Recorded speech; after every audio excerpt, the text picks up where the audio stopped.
Tensions between the United States and Venezuela in August 2025 are at one of their highest points in recent memory. What began as a long-standing geopolitical rivalry rooted in decades of economic, ideological, and political opposition has evolved into a direct and increasingly militarized standoff. The current developments are the culmination of years of strained relations, mutual distrust, and incompatible strategic interests, both regional and global. The United States has significantly increased its naval and aerial presence in the Caribbean region, particularly in the vicinity of Venezuelan airspace and maritime boundaries. This deployment includes several guided missile destroyers, surveillance aircraft, and support vessels. Though the U.S. government continues to describe the operation as a counter-narcotics mission aimed at disrupting transnational criminal networks, the scale and intensity of the mobilization suggest a broader strategic purpose. These operations, while not violating international law due to their positioning in international waters and airspace, clearly serve to exert pressure on Venezuela and project force in a region that has become increasingly contested. The Venezuelan government has interpreted these actions as aggressive and potentially preparatory for direct intervention. In response, it has initiated a large-scale mobilization of both its regular armed forces and civilian militias. These militias, numbering in the millions, have been organized into local defense units, trained in basic military tactics, and supplied with small arms and communications equipment. The government has presented this mobilization as a defensive necessity, citing national sovereignty and the threat of external aggression. Military drills have been conducted throughout the country, with a strong emphasis on urban warfare, guerrilla tactics, and the defense of strategic infrastructure. Domestically, the Venezuelan authorities have tightened control over both public and private sectors. Civil liberties have been restricted under the justification of national security. Drone operations by civilians or independent groups have been banned, and surveillance technology is being used more extensively to monitor internal dissent and possible foreign intelligence gathering.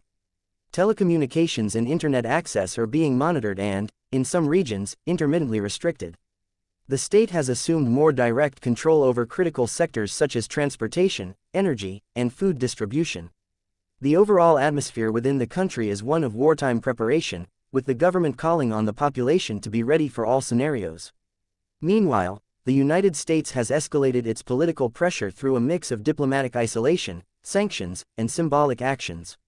One of the most provocative moves has been the doubling of a financial reward for information leading to the capture of the Venezuelan head of state, now reaching $50 million. This action is part of a broader effort to delegitimize the Venezuelan leadership on the world stage and signal U.S. commitment to regime change through non-military but highly coercive means. Although the reward itself has no legal jurisdiction within Venezuela, it acts as a public declaration of intent and a warning to others in the region. The situation is further complicated by the humanitarian, economic, and social conditions within Venezuela, which have been deteriorating for years due to hyperinflation, international sanctions, and internal mismanagement. Millions of Venezuelans have left the country in search of better living conditions, creating one of the largest migration crises in the region. Those who remain face shortages of essential goods, limited access to healthcare, and frequent disruptions in basic services. In this environment, national unity becomes both a necessity and a tool, used by the government to reinforce loyalty and suppress dissent. Despite the high military activity, no direct combat has taken place. However, both countries have shown signs of preparing for it. The Venezuelan military has repositioned assets, reinforced key border areas, and deployed radar and air defense systems around critical infrastructure. The U.S. continues to conduct military exercises and reconnaissance missions that, while technically within international bounds, are clearly aimed at gathering tactical data and testing regional response capabilities. Neither country appears willing to de-escalate.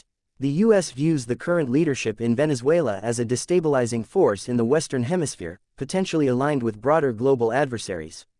Venezuela views the U.S. presence as a long-standing colonial-style threat aimed at controlling its resources and undermining its political independence.